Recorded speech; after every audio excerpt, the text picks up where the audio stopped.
خدا کو گاڈ کہو یا جیزس کہو یا اللہ کہو یا رام کہو ایک ہی ہے. اس سوال پہ جب غور کیا جائے تو میں مانتا ہوں کہ مختلف زبانوں میں الگ الگ دیگر نام ہوتے ہیں ایک وہی چیز کے لیے. ایک چیز کے لیے مختلف زبانوں میں مختلف نام ہوتے. مثال کے طور پہ پانی کہتے ہندی میں، انگلش میں ہم کہیں گے واٹر، اور گجراتی میں کہیں گے جل، تامل میں کہیں گے تنی، عربک میں کہیں گے موئے. لیکن شرط یہ کہ پانی کو ہی کہہ سکتے واٹر یا تنی یا موئے. جو پانی نہیں اس کو اگر کہیں گے واٹر یا جل یا تنی تو غلط ہو جائے گا.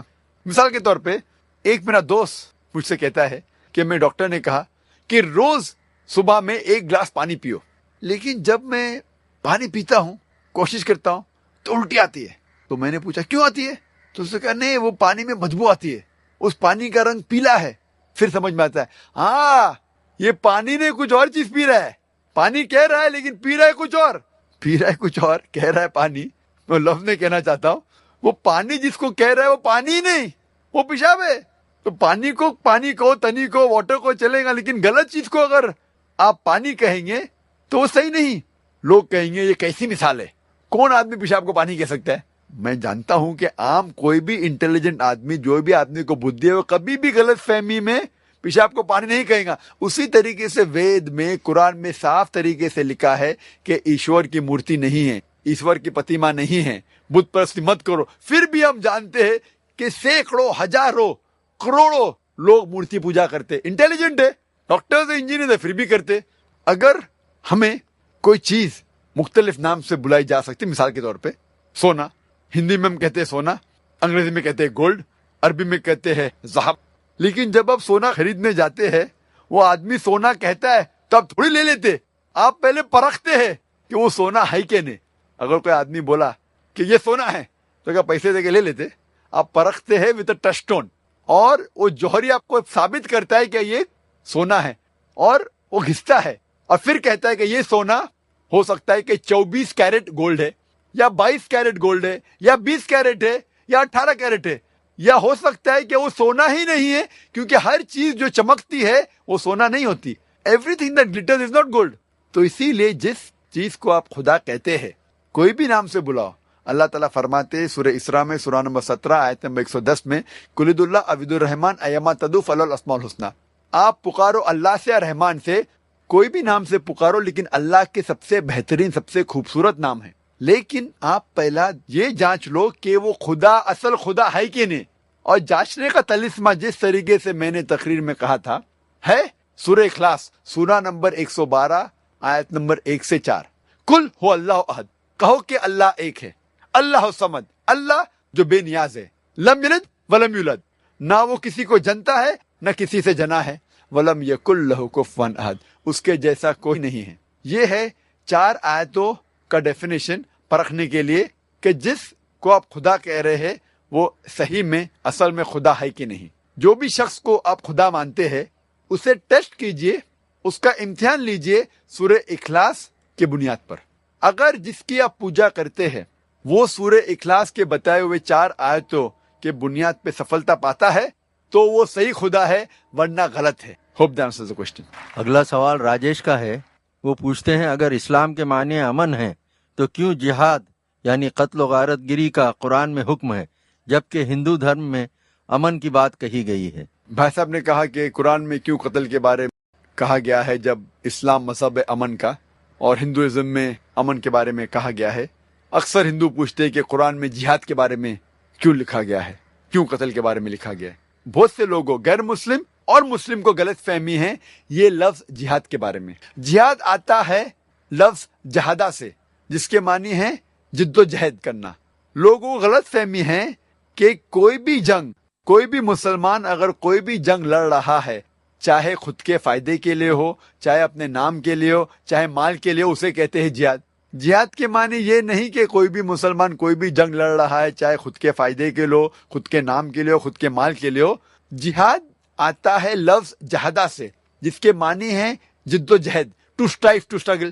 اور اسلام میں جہاد کی معنی ہے to strive against one own evil inclination, جد و جہد کرنا اپنے خود کے نفس کے خلاف، برائی کے خلاف. جہاد کے معنی یہ بھی ہوتی ہے کہ جد و جہد کرنا معاشرے کو سدھارنے کے لیے.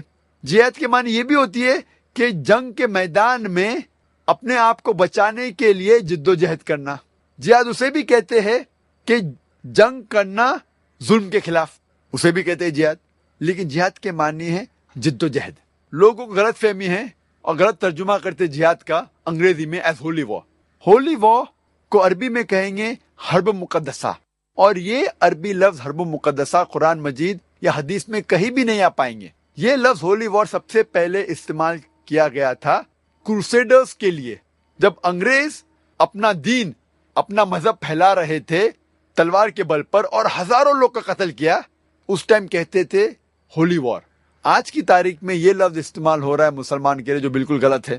اور جب ہم پڑھتے ہیں دیگر مذاہب کی کتابوں کے بارے میں، لوگ غلط حوالہ دیتے ہیں قرآن مجید کا اور لوگوں کو غلط فہمی میں ڈال دیتے ہیں.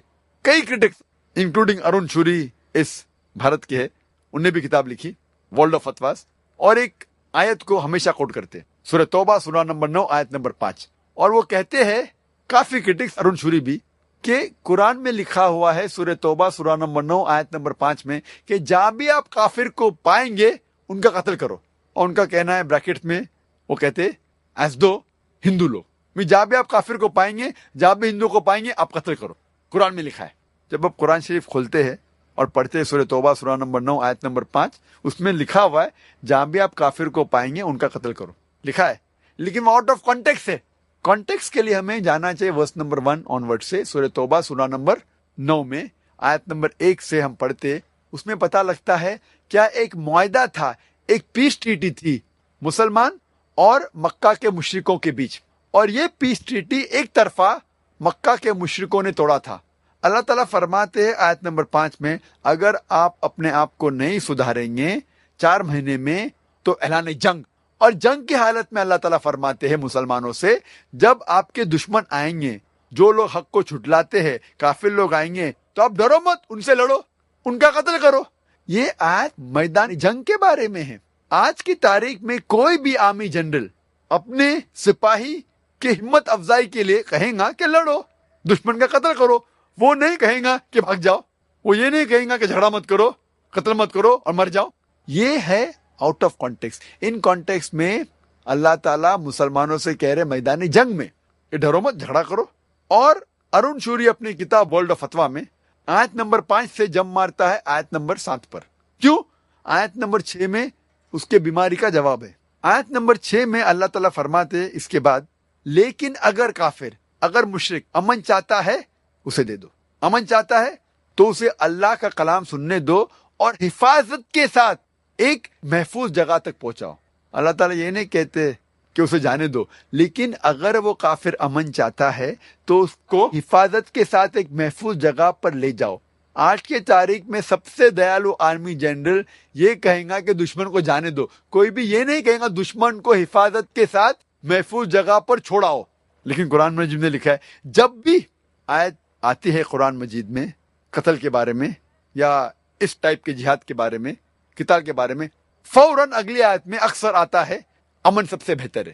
سورہ انفال میں پڑھو سورہ نمبر 8 آیت نمبر 60 میں لکھا ہے کہ تیار ہو جاؤ، کافر کے خلاف جھگڑا کرو. اس کے بعد آتا ہے اگر امن چاہتے ہو بہتر ہے. تو یہ کرٹکس آؤٹ آف کانٹیکسٹ کوٹ کرتے اور لوگ کو بہکاتے ہیں. میرا طریقہ ہے جس طریقے سے قرآن مجید میں اللہ تعالیٰ فرماتے تعالوا الی کلمۃ سواء بیننا بینکم، آؤ ہم اس بات کی طرف جو آپ اور ہم میں یکساں ہے.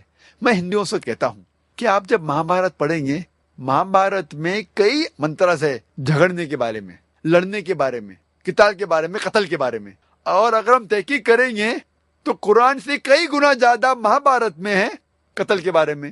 تو ہندو مجھ سے کہتا ہے لیکن ذاکر صاحب قتل کے بارے میں یہ جو شلوکاز ہے، منترز ہے مہابھارت میں، وہ حق اور باطل کے درمیان ہے، قرآن میں بھی وہ ہے.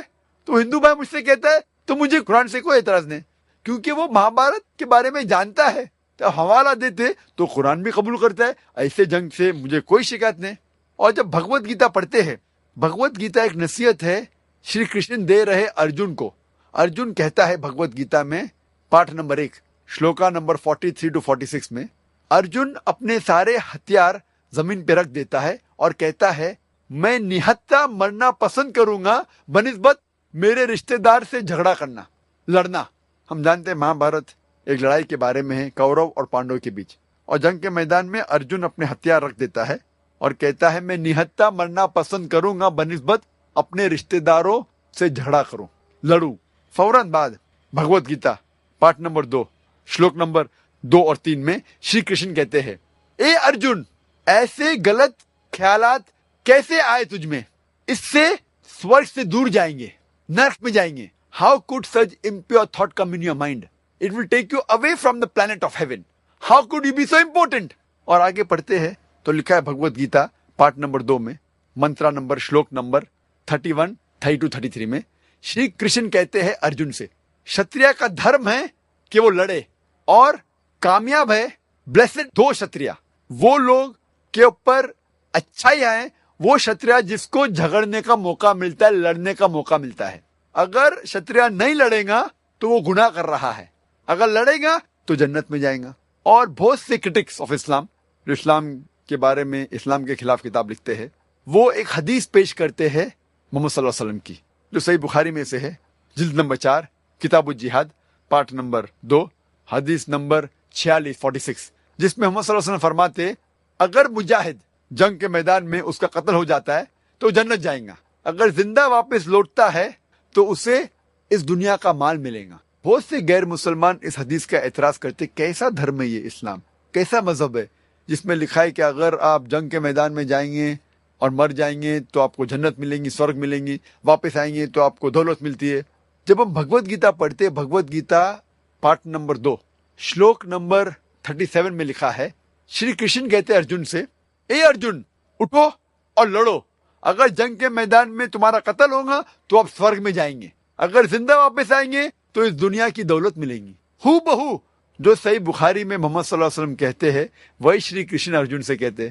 میں یہ سوچتا ہوں کہ کیسے یہ کرٹکس آف اسلام میں یہ ارون شوری خود کی کتاب نہیں پڑھا، نہ بھگوت گیتا نہ مہا بھارت، اور قرآن کے بارے میں خلاف لکھنے لگا۔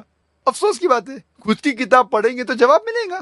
تو اسی لیے ہر مذہب میں جب ضرورت ہے کسی کا قتل کرنا غلط ہے۔ قرآن مجید میں ذکر آتا ہے سورہ مائدہ میں سورہ نمبر 5 آیت نمبر 32 میں، اگر کوئی بھی انسان کوئی دوسرے انسان کا قتل کرتا ہے، چاہے وہ مسلم ہو یا غیر مسلم ہو، وہ ایسا ہے کہ سارے انسانیت کا قتل کر رہا ہے، صرف قتل کے بدلے قتل، یا وہ شخص اس زمین پہ فساد پھیلا رہا ہے۔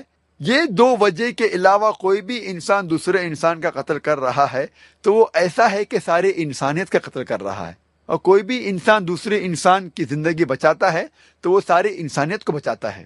تو قتل کرنا ایک انوسنٹ آدمی کا حرام ہے، لیکن جب وقت قتل کے بدلے قتل یا جنگ کے میدان میں جہاں ضرورت ہے ظلم کے خلاف لڑنا، تو بھگوت گیتا میں بھی اس کا ذکر ہے، مہا بھارت میں بھی، بائبل میں بھی ہے۔ تو اگر ہم کانٹیکسٹ پڑھیں گے تو صحیح علم آپ کو لگ جائے گا اسلام میں کیا کہا گیا ہے جہاد کے بارے میں۔ ہوپ دان سے پیپر سلپ پر آئے ہوئے سوالات کا یہ آخری سوال ہے۔ سندیپ سوال کرتے ہیں کہ کیا ہم سب یہ نہیں جانتے کہ خدا سب کچھ کر سکتا ہے، تو پھر منشیہ کیوں نہیں بن سکتا؟ اکثر لوگ کہتے ہیں کہ خدا سب کچھ کر سکتا ہے، تو سوال ہے وہ منشیہ آدمی کیوں نہیں بن سکتا؟ بحث کے طور پہ اگر مان بھی لیتے اللہ سب کچھ کر سکتا ہے، مانتے ہیں بحث کے طور پہ، تو اللہ منشیہ کیوں نہیں بن سکتا ہے، انسان کیوں نہیں بن سکتا ہے؟ اگر خدا منشیہ بنا، انسان بنا، تو وہ خدا نہیں رہتا ہے۔ کیوں؟ کیونکہ خدا اور منشیہ، خدا اور انسان کی کوالٹی، صفات بالکل الگ ہے۔ خدا کی نہ شروعات ہے لیکن انسان کی شروعات ہے۔ ایک شخص جس کی شروعات ہے اور شروعات نہیں بھی ہے، یہ تو ناممکن ہے۔ اگر God becomes man he ceases to be God, اگر خدا آدمی بن جاتا ہے تو خدا نہیں رہتا ہے، کیونکہ خدا کی شروعات نہیں، آدمی کی شروعات ہے۔ How can you have a god man? ایک شخص جس کی شروعات ہے اور شروعات نہیں بھی ہے، اٹ از میننگ لیس۔ خدا کا انت نہیں ہے، آدمی کا انت ہے۔ اگر آپ کہیں گے کہ ایک شخص ہے جس کا انت نہیں ہے اور انت ہے بھی، اٹ از میننگ لیس، یہ بنا کوئی معنی کے ہے۔ خدا امورٹل ہے، human being they are mortal. How can you have a person who is mortal and immortal at the same time? It doesn't make sense. خدا کو کھانے کی ضرورت نہیں ہے، انسان کو کھانے کی ضرورت ہے۔ اللہ تعالیٰ فرماتے ہیں قرآن شریف میں سورہ انعام میں سورہ نمبر 6 آیت نمبر 14 میں، خدا کو کھانے کی ضرورت نہیں لیکن دوسروں کو کھلاتا ہے۔ اللہ does not require to be feed,